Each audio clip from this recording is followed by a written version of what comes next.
الحمد لله رب العالمين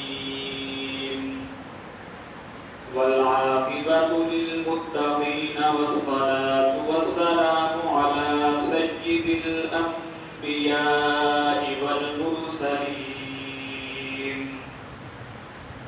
أما بعد فأعوذ بالله من الشيطان الرجيم بسم الله الرحمن الرحيم إلا تنصروه فقد نصره الله إذ أخرجه الذين كفروا ثاني اثنين إذ هما في الغار إذ يقول لصاحبه لا تحزن إن الله معنا قال النبي صلى الله عليه وسلم أنت صاحبي في الغار وأنت صاحبي على الحوض صدق الله العظيم وبلغنا رسوله النبي الكريم ونحن على ذلك لمن الشاهدين والشاكرين والحمد لله رب العالمين اللهم صل على محمد وعلى آل محمد كما صليت على إبراهيم وعلى آل إبراهيم إنك حميد مجيد اللهم بارك على محمد وعلى آل محمد كما باركت على إبراهيم وعلى آل إبراهيم إنك حميد مجيد انتہائی واجب الاحترام معزز سامعین گرامی، آپ حضرات کے سامنے قرآن مجید فرقان حمید میں سے ایک آیت کا ٹکڑا تلاوت کیا ہے۔ آقا نامدار صلی اللہ علیہ وآلہ وسلم کے فرامین میں سے ایک حدیث تلاوت کی ہے۔ دعا ہے کہ اللہ رب العزت جو بلوائے حق بلوائے، اس کے بعد مجھے اور آپ کو عمل کرنے کی توفیق عطا فرمائے۔ آپ حضرات جانتے ہیں یہ سفر کا مہینہ ہے۔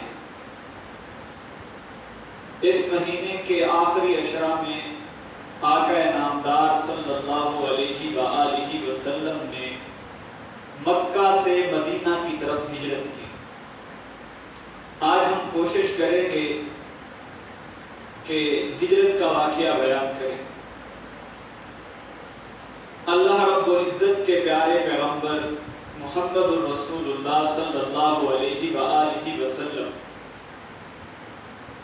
مکہ کے باشندے ہیں، مکہ میں رہنے والے ہیں اور ان کی پیدائش مکہ میں ہوئی۔ مکہ میں زندگی بسر کرنے والا شخص، مکہ میں زندگی گزارنے والا نبی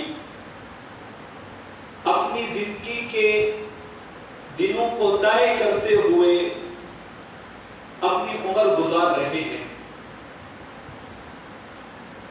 آقا نامدار صلی اللہ علیہ وآلہ وسلم کی دعوت اور تبلیغ سے، آقا کے قرآن سے مکہ کے لوگوں کے اندر تبدیلی آنے لگی۔ مکہ کے لوگ ایمان قبول کرنے لگے، شرک کو چھوڑنے لگے،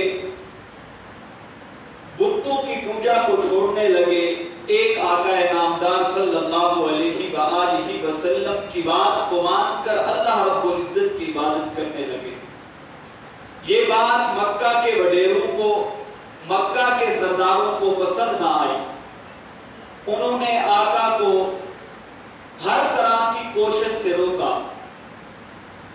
کبھی میرے آقا نامدار صلی اللہ علیہ وآلہ وسلم کو پیار سے منع کیا، کبھی آقا کو مارا، دفنہ کروایا، لیکن آقا تو در حقیقت اللہ رب العزت کی شریعت بیان کر رہے تھے۔ آپ صلی اللہ علیہ وآلہ وسلم کو جو حکم خدا بندی سے ملتا تھا آقا تو وہ بیان کر رہے تھے، لیکن اب جب آقا کی تبلیغ مکہ کے لوگ روکنے سے ناکام ہو گئے تو انہوں نے ایک میٹنگ بلائی۔ اسی میٹنگ کے اندر شیطان ابلیس ایک بزرگ کی شکل میں آیا۔ جب ایک مقام میں یہ مکہ کے چند گھرانے، مکہ کے چند خاندان، مکہ کے چند قبیلے جمع ہوئے، ان قبیلوں میں، ان خاندانوں میں شیطان بھی آ کر کے بیٹھ گیا۔ اب مکہ والوں نے پوچھا آپ تو مکہ کے بسنے والے نہیں ہیں، آپ تو یہاں مکہ کے رہائشی نہیں ہیں، آپ اس میٹنگ میں کیسے آئے ہیں؟ وہ کہنے لگا میں ایک ہجومی ہوں، مجھے اللہ رب العزت نے بھیجا ہے اور کہا کہ اس مقام پر، اس جگہ پر ایک نبی کو قتل کرنے کا منصوبہ بنایا جا رہا ہے، ایک نبی کو جلا وطن کرنے کا منصوبہ بنایا جا رہا ہے، آپ بھی جا کر کے اس میٹنگ میں شریک ہو جائیں۔ اب مکہ کے لوگوں نے اپنی اپنی رائے دینا شروع کی۔ ایک آدمی کھڑا ہوا، کہنے لگا کہ آقا نامدار صلی اللہ علیہ وآلہ وسلم کی تبلیغ کو روکنے کے لیے ہمیں آقا کو جلا وطن کر دینا چاہیے،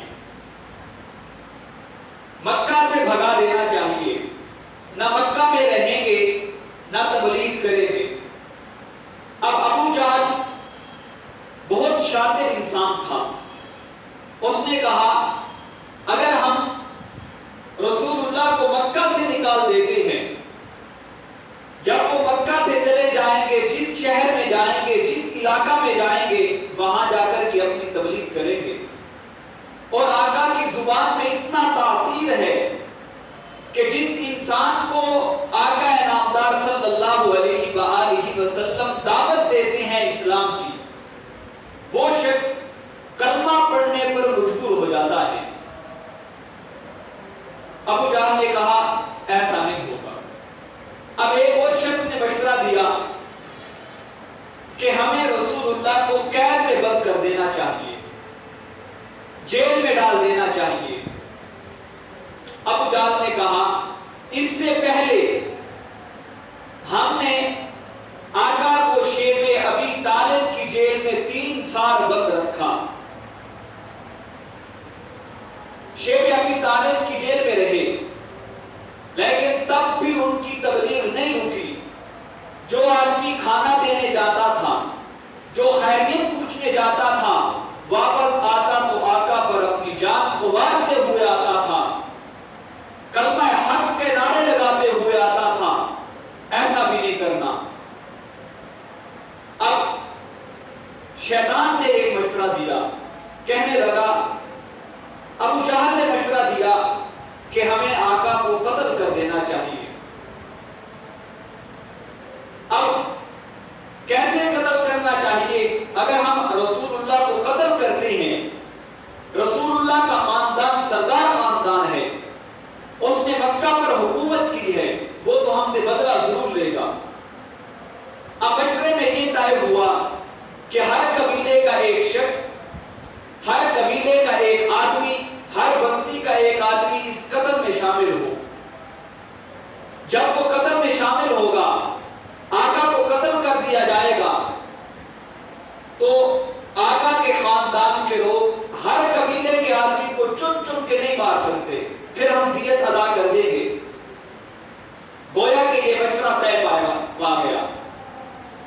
ایک دن، ایک وقت مقرر کیا گیا کہ آقا کو اس وقت قتل کرنا ہے۔ اب سب لوگ اس جگہ اس وقت میں اکٹھے ہو جانا، ہم آقا کو قتل کریں گے۔ اب منصوبہ تیار ہو گیا، راہ عمل تیار ہو گیا۔ آقا نامدار صلی اللہ علیہ وآلہ وسلم کو قتل کرنے کا پورا منصوبہ تیار ہو گیا۔ وہ لوگ بھی جمع سال ہو گئے، اب اللہ رب العزت نے حکم دیا آقا آپ ہجرت کیجئے۔ آقا نامدار صلی اللہ علیہ وسلم نے کہا اللہ آپ ایک دن پہلے، 2 دن پہلے، 3 دن پہلے مجھے کہہ دیتے میں یہاں سے چلا جاتا۔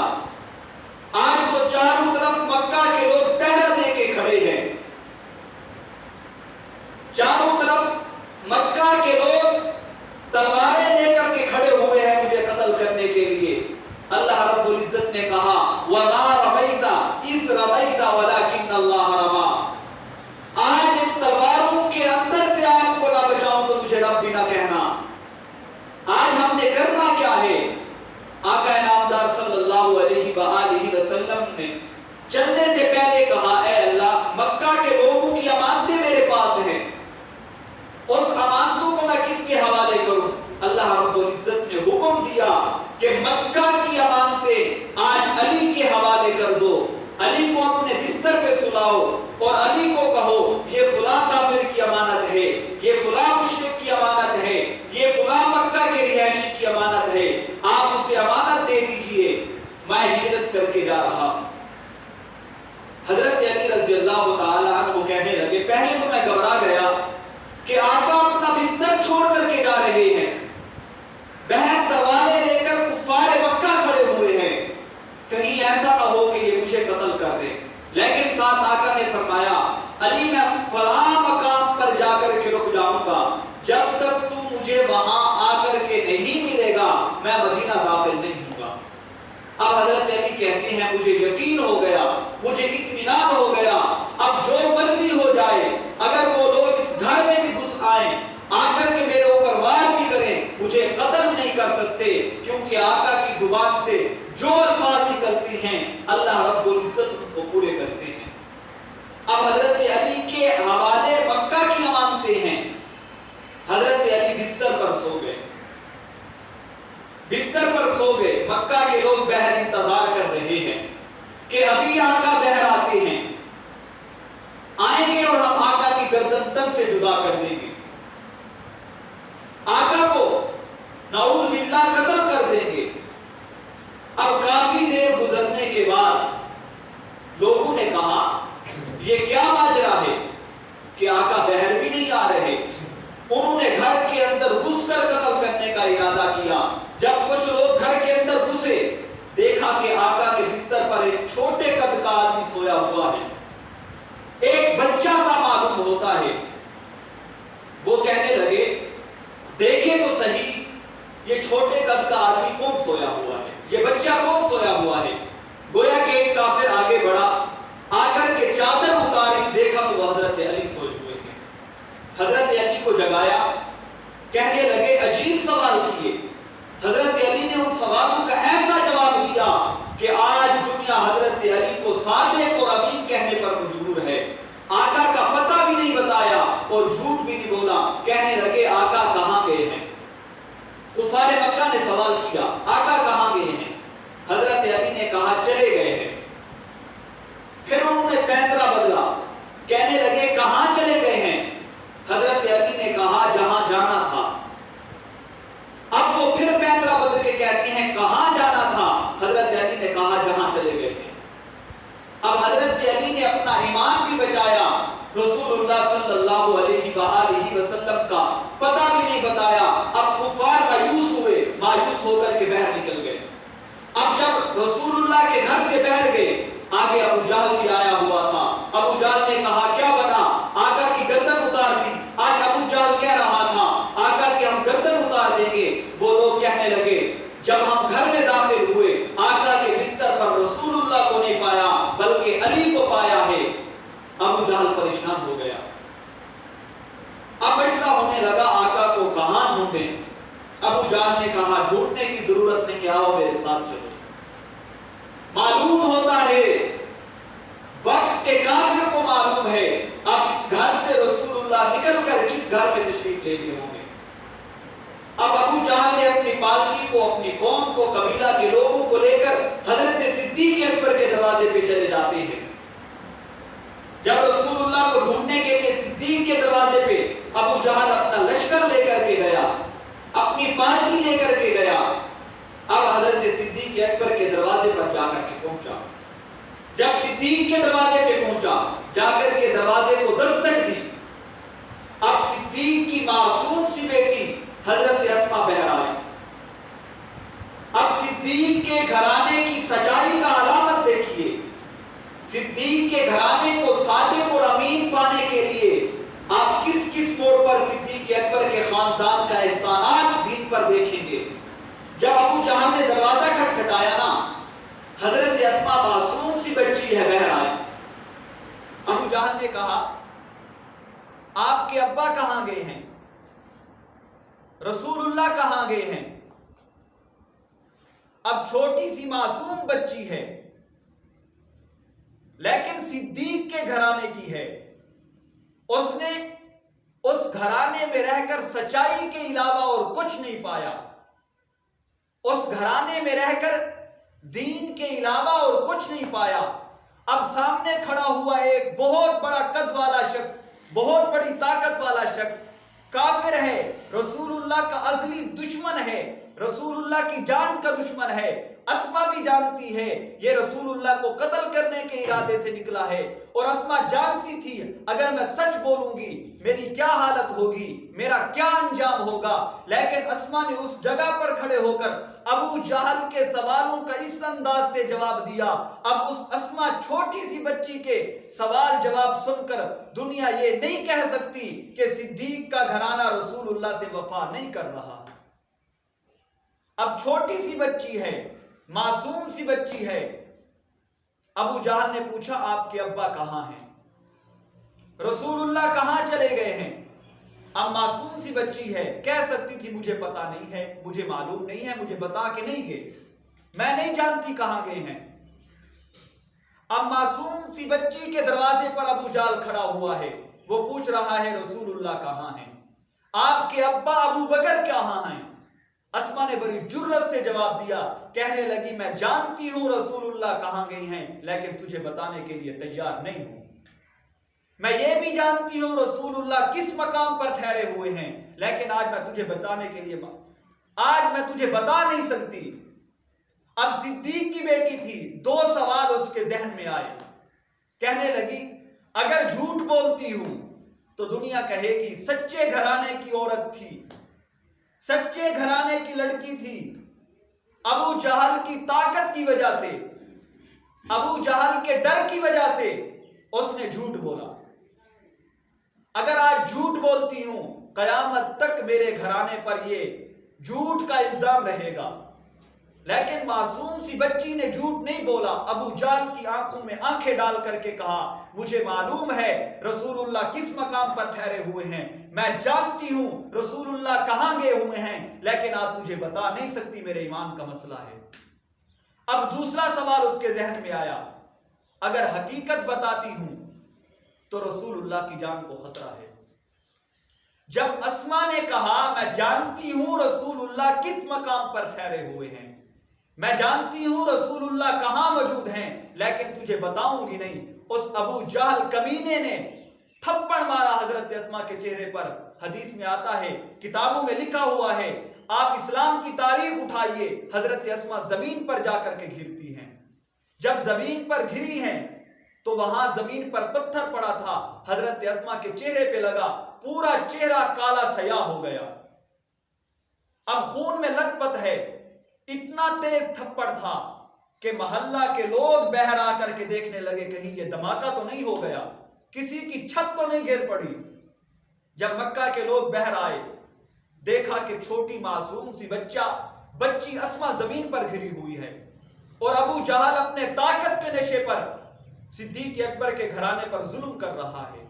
ان لوگوں نے ابو جہل کو دھکے دیے، پیچھے ہٹایا، کہنے لگا ظالم تیری دشمنی تو رسول اللہ سے ہے، تیری دشمنی تو صدیق اکبر سے ہے، اس معصوم سی بچی کا کیا قصور ہے. گویا کہ انہوں نے حضرت اسماء کو اٹھایا اور گھر بھیج دیا. اب حضرت اسماء اس حالت میں گھر جا کے سو نہیں گئی. یہ نہیں کہا کہ ہم اپنے علاج کے لیے کوئی چیز جمع کرتے ہیں، ڈاکٹر کے پاس جاتے ہیں، کسی حکیم کے پاس جاتے ہیں، یہ نہیں کہا. اس نے رسول اللہ اور اپنے بابا سے وعدہ کیا ہوا تھا کہ میں فلاں وقت آپ کو کھانا پہنچاؤں گی. اب معصوم سی بچی حضرت اسما جاتی ہیں، اپنے دوپٹے کے 2 حصے کرتی ہیں، ایک حصے کو آگ میں جلا کر اپنے زخموں پر مرہم رکھی اور کھانا تیار کیا، کھانا تیار کر کے رسول اللہ کے پاس لے کے جا رہی ہیں۔ اب کہاں لے کے جا رہی ہیں؟ جانے کے لیے کوئی صاف راستہ نہیں ہے، کوئی روڈ نہیں بنے ہوئے، کوئی جہاز کی سواری نہیں ہے، پیدل جانا ہے۔ کہاں جانا ہے؟ کسی مقام پر نہیں جانا، کسی شہر اور کسی دیہات میں نہیں جانا، ایک بلند پہاڑ پر جانا ہے، جس کی پہاڑی اور جس کی مسافت یہ لکھی ہوئی ہے کہ 6000 فٹ اس کی مسافت ہے۔ اگر اس دور میں بھی کوئی انسان اس پہاڑ کا سفر کرتا ہے، اسے چلتے چلتے 3 سے 2.5 گھنٹے لگ جاتے ہیں۔ اب معصوم سی بچی اسما ہے، ادھر سے زخمی ہے، چہرہ خون سے لت پت ہے، اب وہ کھانا دینے جا رہی ہے۔ کھانا دینے پہنچی، پہنچنے کے بعد اب جب دسترخوان رسول اللہ کے لیے لگایا، اب حضرت رسول اللہ صلی اللہ علیہ وآلہ وسلم کی نظر حضرت اسما کے چہرے پر پڑی، کہنے لگے اسما کیا ہوا ہے؟ اسما نے اپنے سر کو جھکایا ہوا ہے۔ آقا نے جب حضرت اسما کا چہرہ دیکھا، آقا کے آنکھوں سے آنسو آنے لگے۔ جب حضرت اسما خاموش ہیں، رسول اللہ نے صدیق اکبر کو کہا اپنی بیٹی سے پوچھئے کیا ماجرا ہے؟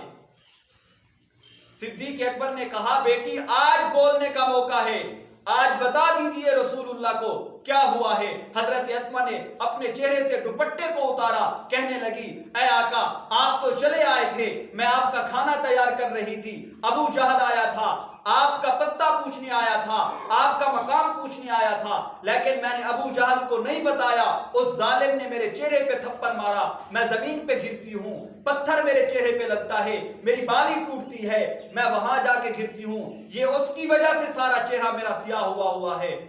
رسول اللہ صلی اللہ علیہ وآلہ وسلم نے اس وقت ایک تاریخی جملہ کہا ابو بکر جس وقت میں ہجرت کے لیے آپ کے گھر میں آیا تھا، آپ نے کہا تھا یہ گھرانہ آپ کا گھرانہ ہے، یہ گھر آپ کا گھر ہے، یہ امانت دار گھر ہے، آپ ان کے سامنے بات کیجئے۔ میں نے اس وقت کہا تھا صدیق اکیلے میں مجھے بات کرنی ہے، مجھے آج معلوم ہو رہا ہے جیسے تو میرا ایک وہ امانت دار شخص دوست ہے، تیرا گھرانہ بھی میری امانتوں کو، تیرا گھرانہ بھی میرے رازوں کو اپنے سینے میں چھپائے ہوئے ہے۔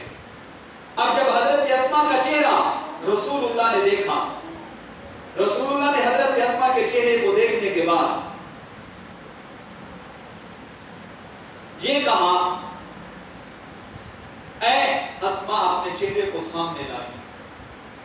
اب حضرت اسما کا چہرہ سامنے ہوا، رسول اللہ نے اپنے ہاتھ مبارک سے حضرت اسما کے چہرے پر اپنا ہاتھ پھیرا، وہی چہرہ جو ابھی خون میں لت پت تھا، وہ چہرہ جس کے چہرے پر زخم تھے، اب وہی چہرہ 14ویں رات کے چاند کی طرح چمکنے لگا۔ میں بتا یہ رہا ہوں صدیق اکبر کے گھرانے کی وفا کے عالم دیکھیے، ایک طرف علی بستر پر سوئے ہوئے ہیں، علی کے حوالے مکہ کی امانتیں ہیں، اب رسول اللہ کون کس کی امانت ہیں؟ وہ رسول جس کے لیے اللہ نے پوری کائنات کو سجایا۔ اب علی کے حوالے مشرکوں کی امانتیں ہیں، علی کے حوالے مکہ کے لوگوں کی امانتیں ہیں، لیکن اللہ رب العزت کی امانت، اللہ رب العزت کی امانت آج صدیق کے حوالے ہے۔ رسول اللہ چلتے چلتے صدیق اکبر کے گھر پہنچے، اب آگے سے صدیق بھی تیار تھے، صدیق اور رسول چل پڑے۔ میں بات کو مختصر کر رہا ہوں، چلتے چلتے ایک بلند پہاڑ پر صدیق اکبر نے اور رسول اللہ نے سفر کرنا تھا۔ اب صدیق اکبر سے رسول اللہ کہنے لگے اب اس بلند پہاڑی پہ چڑھنا ہے، ہم نے غار تک پہنچنا ہے، پیچھے کفار بھی ہماری تلاش میں ہیں۔ اب آقا نامدار صلی اللہ علیہ وآلہ وسلم صدیق کے ساتھ چل رہے ہیں۔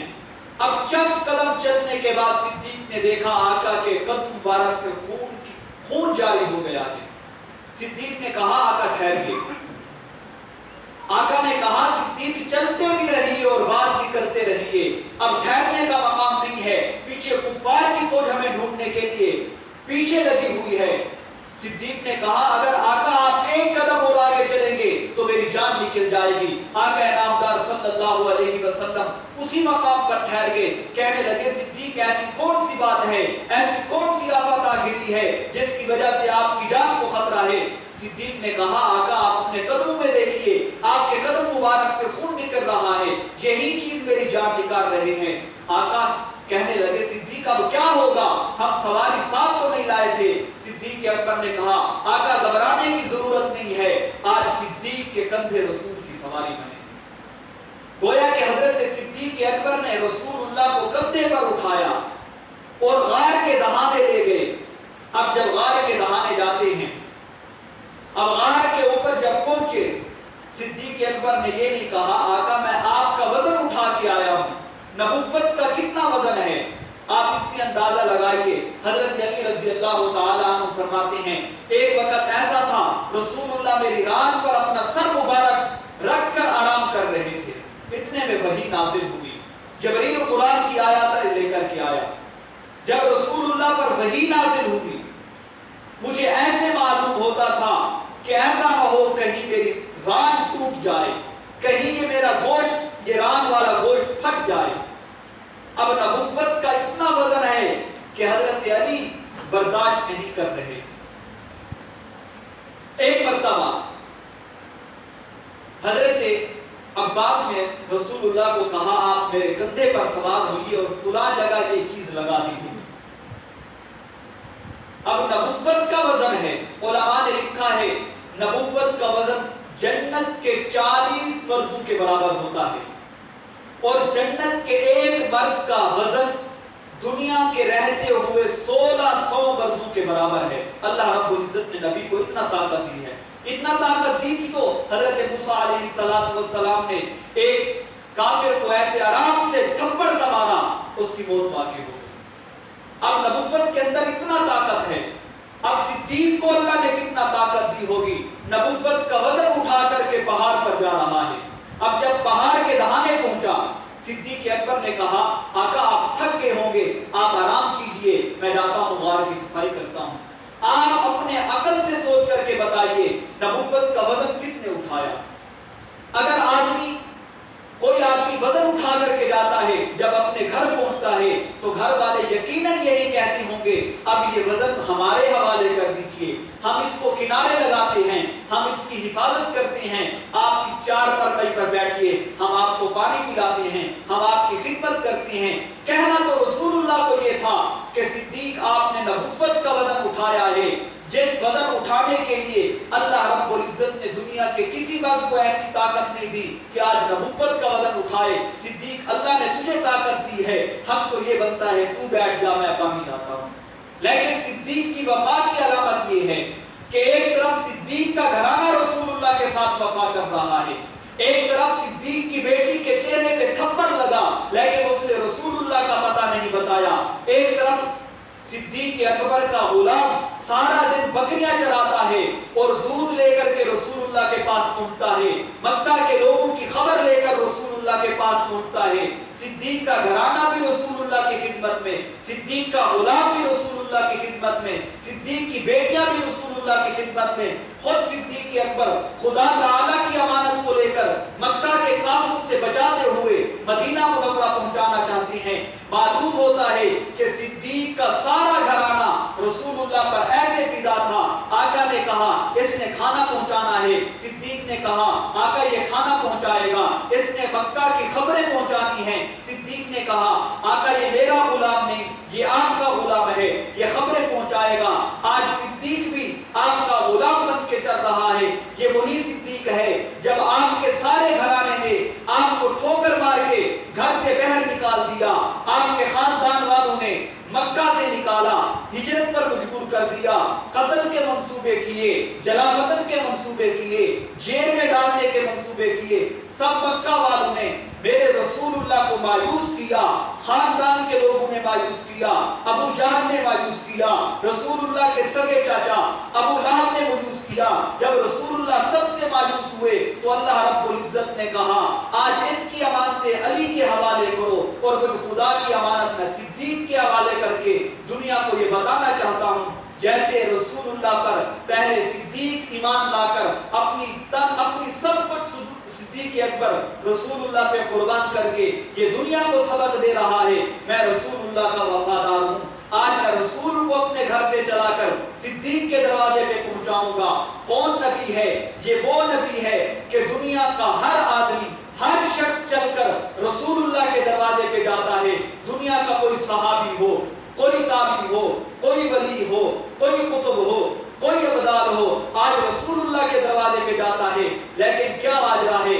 آج رسول اللہ کو چلا کر صدیق کے دروازے پہ پہنچا رہے ہیں۔ اللہ رب العزت دراصل بتانا یہ چاہتے ہیں کہ دنیا کل قیامت کے دن یہ نہ کہہ پائے جو رسول اللہ پر پہلے ایمان لایا تھا وہ رسول اللہ سے وفا نہیں کر رہا۔ اب رسول اللہ کے صدیق اکبر نے وفا کی علامتیں دی ہیں، انشاءاللہ یہ واقعہ چلتا رہے گا، ایک بات کر کے بات کو ختم کرتا ہوں۔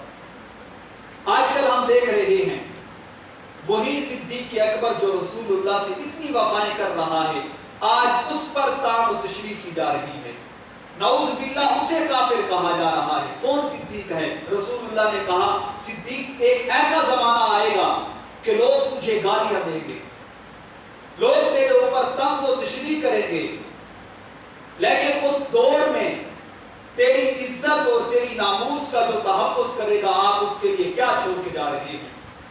صدیق اکبر نے کہا آقا میں اپنی زندگی کے نصف حصے کی نیکیاں اس کے حوالے کرتا ہوں۔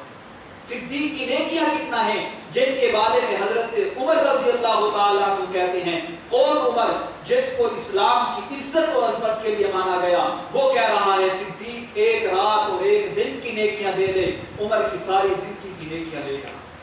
وہ صدیق کہہ رہا ہے آقا میں اس کے حصے میں اپنے آدھی نیکیاں ڈالوں گا۔ اب معلوم ہوتا ہے اس دور میں صدیق کے گستاخ بھی ہیں اور صدیق کا تحفظ کرنے والے بھی ہیں، اور صدیق کے گستاخ